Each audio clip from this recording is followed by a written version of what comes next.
नहीं है। देखो टॉपर्स जो होते हैं ना, जो बच्चों को मैंने पढ़ाया है, जिन्होंने अंडर 50 अंडर 20 रैंक लाए हैं, वो क्वेश्चन नहीं पूछते थे, वो भी एनसीईआरटी करते थे भाई, अंडर 100 रैंक लाने वाले बच्चे भी। तो आपको करनी, कई बच्चों को ये लगता है सर कितने क्वेश्चन हमसे होने चाहिए, देखो 90%, 90%, 95% ये सब लिख रहे हो, तो दिस इज एब्सोल्युटली रॉन्ग।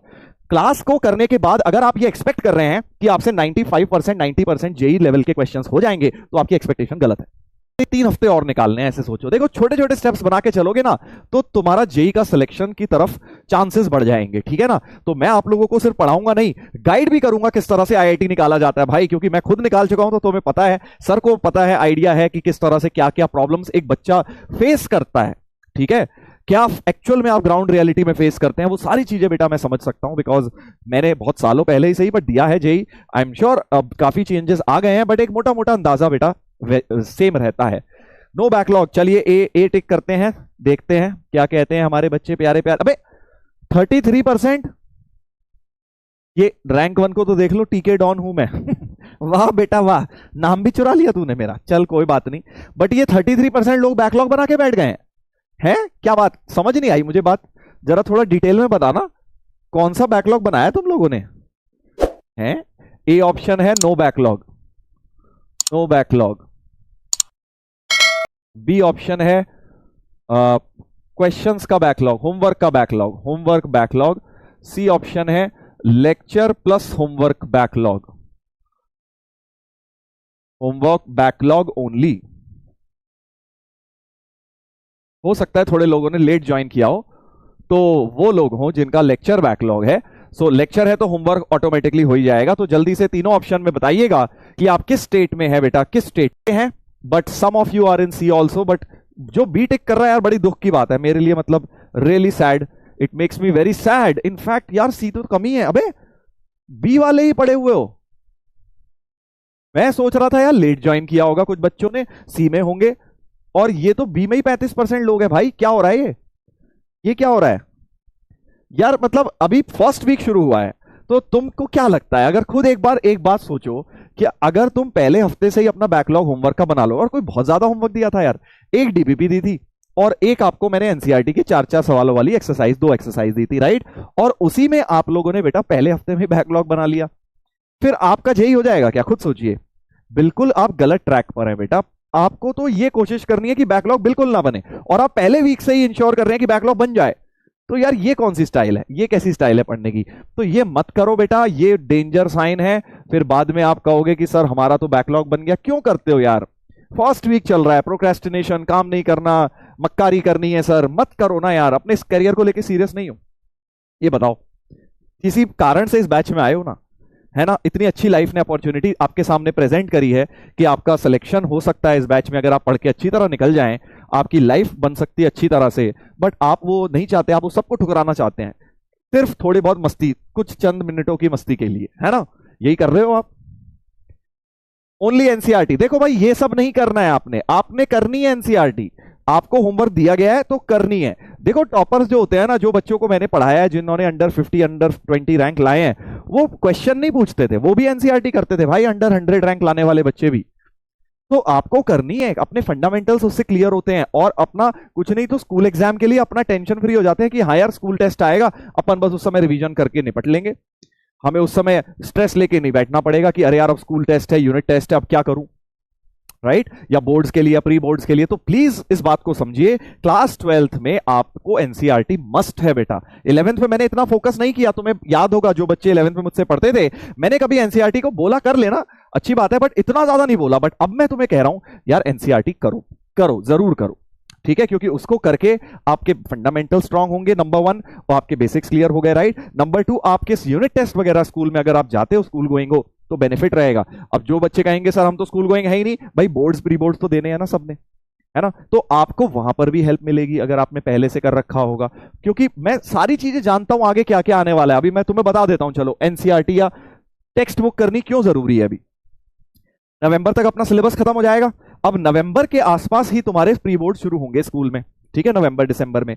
अब तुम ने अगर पहले से टेक्स्ट बुक करी हुई होगी तो तुम बिल्कुल चिल मारोगे, अपना प्री बोर्ड से पहले 2-3 दिन रिवीजन कर लोगे और अपना तुम्हारा बाकी काम चलता रहेगा। अदरवाइज अगर तुमने बुक्स नहीं करी होंगी अपनी टेक्स्ट बुक्स, तो बेटा तुम क्या करोगे ना, नवंबर के बाद जो एक्चुअल में 11th जेई का रिवीजन का टाइम होगा जब मंजिल वगैरह चल रही होंगे और 11th का तुम सोच रहे होगे जो 11th बैकलॉग है बर्बाद है उनका रिवीजन कर लूं, तब तुम लग जाओगे प्री बोर्ड की तैयारी में, क्योंकि तुमने तो पहले से करा नहीं हुआ है ना। तो अब तुम खुद सोच लो कि जो सही समय होता है ना करने का, हम उसमें तो वो करते नहीं है। अभी तुम्हें क्या करना है, 11th का बैकलॉग है सर, 11th का कर लेता हूं, आज का होमवर्क थोड़ी ना करूंगा, मैं तो 11th का बैकलॉग कर रहा हूं सर। तो गलत समय पे गलत चीजें करते हो। अभी करना है ये, तब तुम कर रहे हो 11th का बैकलॉग। नवंबर में करना होगा 11th का बैकलॉग, तब तुम कर रहे होगे ये, क्योंकि तुमने तो पहले करी नहीं। ठीक है ना, तो ये उल्टे काम मत किया करो, सही चीज आपको बताई जा रही है उसको फोकस करिए। ठीक है, तो प्लीज सभी लोग प्रॉमिस करें कि सर जो होमवर्क दिया जाएगा, जैसा होमवर्क, हम जज नहीं करेंगे, हम ये नहीं बोलेंगे अरे एनसीईआरटी का हमारे लिए किताब है, हम तो भाई एडवांस लेवल वाले हैं। हाँ तुम एडवांस लेवल वाले हो, बट एडवांस का रास्ता जाता बेसिक से ही है। ठीक है, तो अपने को बेसिक अपने बिल्कुल करके रहना है, रेडी रहना है। ठीक है, तो सब लोग प्रॉमिस करें कि सर हम सारा होमवर्क करेंगे, सारा होमवर्क करेंगे। देखो अगर आपने 4 हफ्ते तक ये बात मान ली तो 5वें हफ्ते मुझे बोलने की जरूरत नहीं पड़ेगी, तुम खुद लुक फॉरवर्ड करोगे कि सर आज होमवर्क क्या देंगे, चलो करते हैं, क्वेश्चंस करते हैं।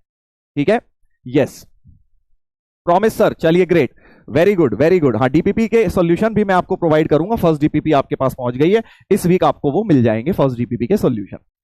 ठीक है, ये वेरी गुड, प्रॉमिस कर दिया है सबने, अब इस प्रॉमिस को बेटा पूरा मानना भी है, राइट।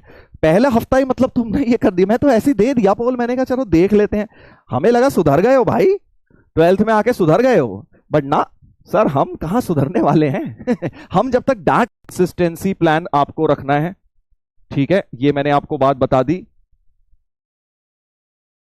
ठीक है, अगर आपने 4 वीक रख लिया तो आपका आगे का प्रोसेस अपने आप हो जाएगा। दूसरी बात, कई बच्चे ये कहते हैं कि सर हमसे क्वेश्चन नहीं हो रहे, तो उसकी डेफिनेशन क्या है कि भाई अगर आपने क्वेश्चन प्रैक्टिस की है, अभी तो आपने किया ही नहीं कई लोगों ने होमवर्क, बट जिन लोगों ने किया भी क्वेश्चन प्रैक्टिस, मान लो डीपीपी करी, एनसीईआरटी करी, तो कई बार लगने लगता है हमसे क्वेश्चन नहीं हो रहे, तो कितने नंबर ऑफ क्वेश्चंस में आप ये बोलेंगे कि हमसे नहीं हो रहे, या कितने नंबर होने चाहिए, एक्सपेक्टेड कितने आपसे हो जाएं।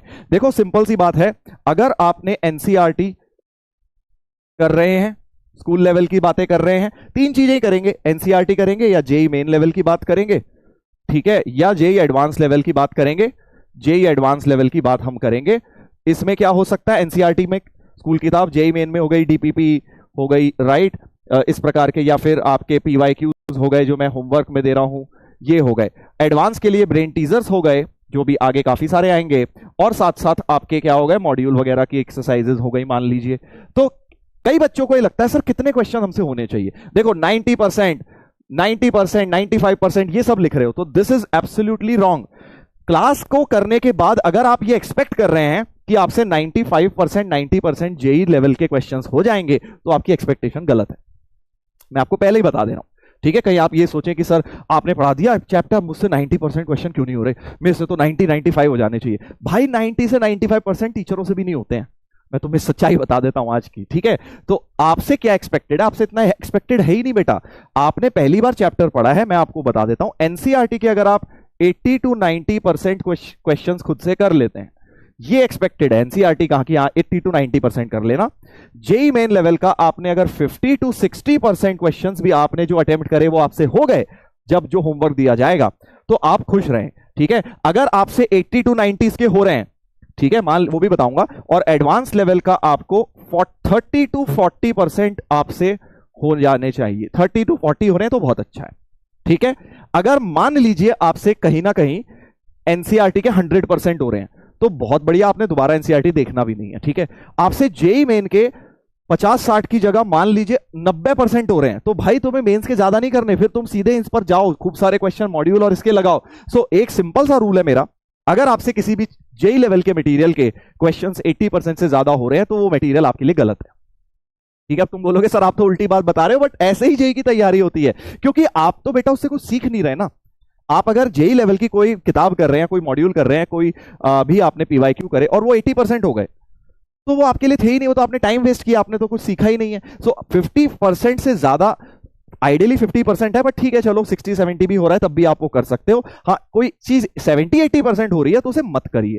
अब डीपीपी स्टार्टिंग में इजी है, इसलिए ये मत सोचना सर डीपीपी तो हो गई हमसे 70-80%, स्टार्टिंग की बात है, धीरे धीरे टफनेस बढ़ेगी। तो डीपीपी भी आपसे, अगर आपको लगे सर मेरे से तो 100% हो जा रही है, 90% हो जा रही है, तो भाई मत करो, सिंपल सीधे जेई के पीवाईक्यूज पे पहुंच जाओ। ठीक है, आपको लगता है नहीं इन सब में मेरे 80% 90% बन रहे हैं, तो आप इसमें पहुंच जाइए। तो अब कई बच्चों को ना पता ही नहीं होता परसेंटेज, ठीक है, अब 50-60 ही एक्सपेक्टेड है आपसे, इससे ज्यादा एक्सपेक्टेड ही नहीं है। वो धीरे धीरे अगर 50-60 को तुमने रिवीजन के टाइम 70 तक पहुंचा दिया तो बहुत बढ़िया रैंक आ जाएगी बेटा उसमें तो, ठीक है। तो एक्सपेक्टेशन रियलिटी चेक अपना कर लो, क्योंकि मैंने ये क्वेश्चन बहुत बच्चों से पूछा है पिछले कुछ सालों में, और हर बच्चे का जवाब होता है। मैं कई बच्चे मेरे से जब ऑफलाइन में मिलते हैं ना कई बार, तो मेरे से पूछते हैं कि सर हम परेशान होते हैं, सर मुझसे क्वेश्चन नहीं हो रहे, सर क्वेश्चन नहीं। फिर मैं उनसे पूछता हूं कि भाई कितने परसेंट नहीं हो रहे, तो कहते हैं सर मैं 100 ट्राई करता हूं तो सर 70 ही हो पाते हैं, 30 में डाउट रह जाता है, 80 हो पाते हैं, 20 में डाउट रह जाता है। तो मैं कहता हूं कि भाई और क्या चाहता है तू, और क्या एक्सपेक्टेशन है? तो एक्सपेक्टेशन अपनी रियल रखनी है। अगर आप 50-60% कर पा रहे हैं तो बहुत अच्छा कर रहे हैं, ठीक है, इतनी बात हमेशा याद रखिएगा। और ब्रेन टीजर्स और एडवांस लेवल की बातें कभी भी करो तो 30-40% से ज्यादा वो नहीं होंगे, ये बात आपको मान के चलनी है, ठीक है। चलिए आगे बढ़ते हैं।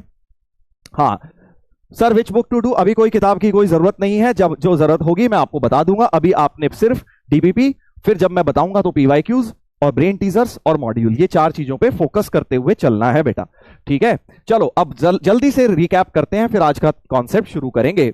हाँ डीपीपी के सॉल्यूशंस में आपको अलग से वीडियो दूंगा बेटा। चलो